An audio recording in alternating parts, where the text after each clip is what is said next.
Today you are going to hear the beginning of Dr. Jennifer Londgren's book, A Guide to Mental and Emotional Wellness, Biblical Wisdom, Practical Principles, and Clinical Insights. If you didn't get a chance to listen to my interview with her, go ahead and find that anywhere you listen to podcasts. Go to Little Things with Amber Albee Swenson, or of course the easiest way to find it is on the Time of Grace app. Enjoy today's episode. A Guide to Mental and Emotional Wellness, Biblical Wisdom, Practical Principles, Clinical Insight by me, Dr. Jennifer Lundgren. Preface. It can be overwhelming to watch the news or a Facebook news feed and see what people are talking about. It's disappointing and alarming to read the headlines and see what is happening in our country. Wars, rumors of war, drug overdoses, murders, diseases, and not only the acceptance, but the promotion of things that are clearly against the Bible. The world is struggling, and along with it, our mental health is struggling. Depression and anxiety rates have skyrocketed. Suicidal thoughts are occurring now in children as young as first grade. Drug use and self-medication have increased and pose a grave danger because of drugs such as fentanyl that are fatal even with a small consumption. As a Christian, it's easy to become overwhelmed with the way people treat each other. What type of world do we have to leave for our children and grandchildren? It's hard to know what is best and how to navigate these modern challenges.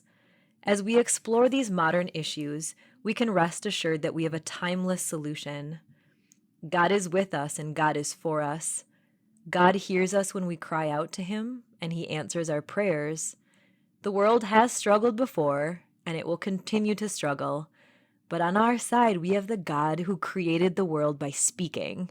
He created all of us and sent His only Son to die for us. This is the God who knows you personally.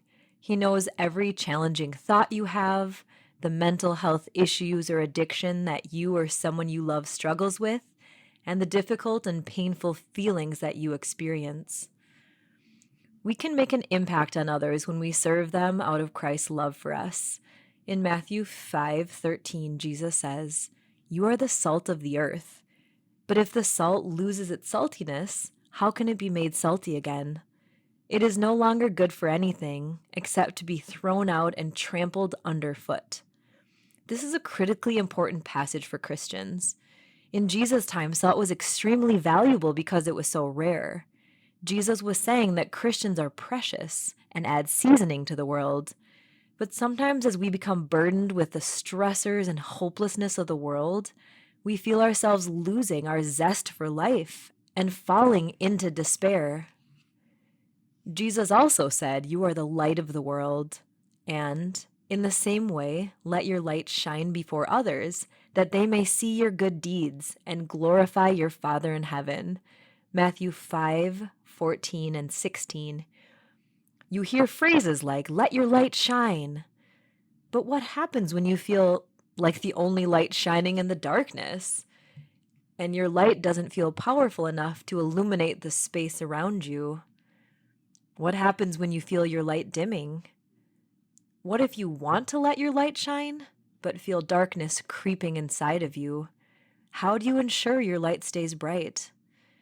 The power of our lights shining comes through Christ alone, and this book will outline other ways, along with God's Word, to keep your light shining brightly as you navigate your everyday life.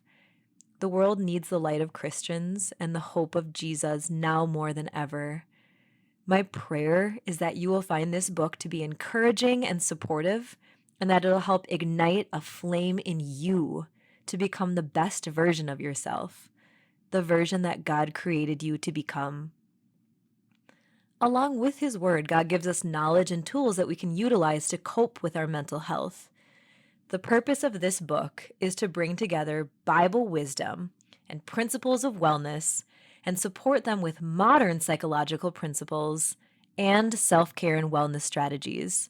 I will include questions you can use to process the information more deeply and journaling prompts that you can complete on your own.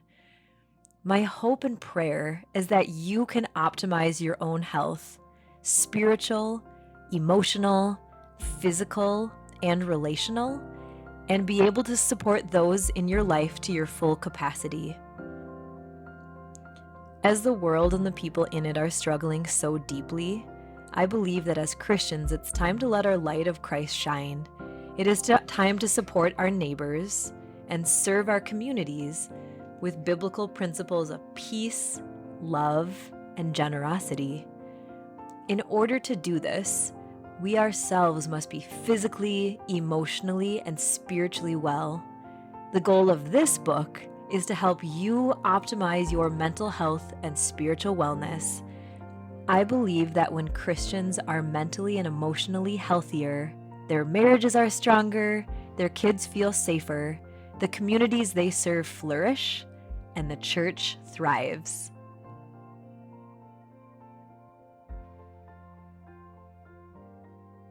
If you'd like to purchase your copy of Jenna's book, just go to the Time of Grace store or click the link in today's episode notes. Thanks for listening.